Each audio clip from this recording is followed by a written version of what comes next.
The headlines just don't stop at DailyMail.com, so here to weigh in on more is our editor-at-large, Piers Morgan from London, England. So, Piers, the Met Gala was last night. It's a big deal, and it was themed Heavenly Bodies, Fashion, and the Catholic Imagination. Now, I understand that you're a little bit outraged over this. Why?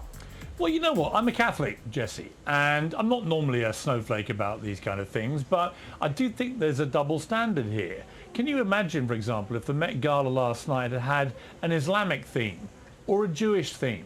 There would have been absolute uproar, outrage, probably violent reaction in certain parts of the world. And I'm sorry, but when I saw Sarah Jessica Parker with a nativity scene on her head, and I saw Rihanna as the Pope and so on, I, as a Catholic, found that quite offensive.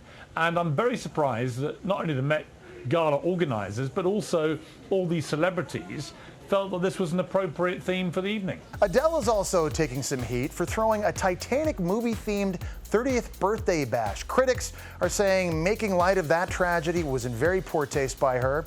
What do you think?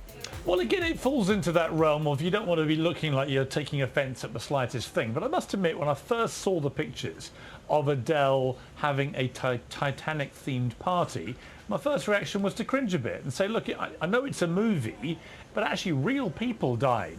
So the idea that you have a party where you're celebrating that, even if you're really celebrating the movie, I think was a little bit ill-advised by Adele.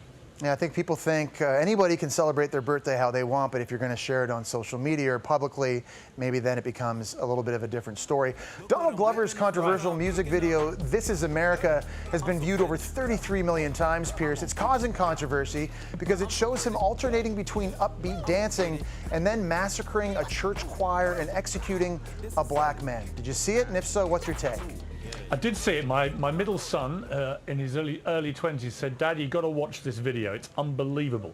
He sat me down. I watched it. I couldn't really believe what I was watching. It's brilliantly done. It's incredibly powerful. And I would urge people to watch this. This is a guy actually targeting the real issue, which is the way that black people in this country are targeted in many ways unfairly by law enforcement.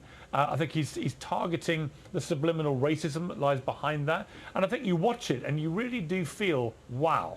And it makes you think, it creates debate. And that is, I think, at the heartblood of really powerful music and performers. All right, we're only 11 days away now from Prince Harry and Meghan Markle's wedding.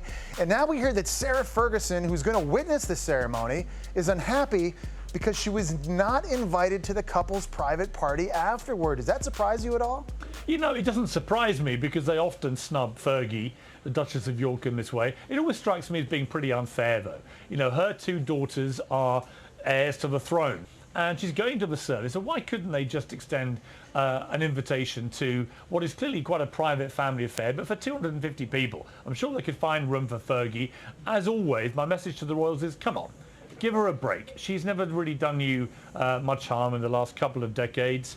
I think it's time to give Fergie a break. Tough door policy at the private affair for the family. Piers, you're on everybody's guest list, though. We know that. Thank you, as always, for being with us.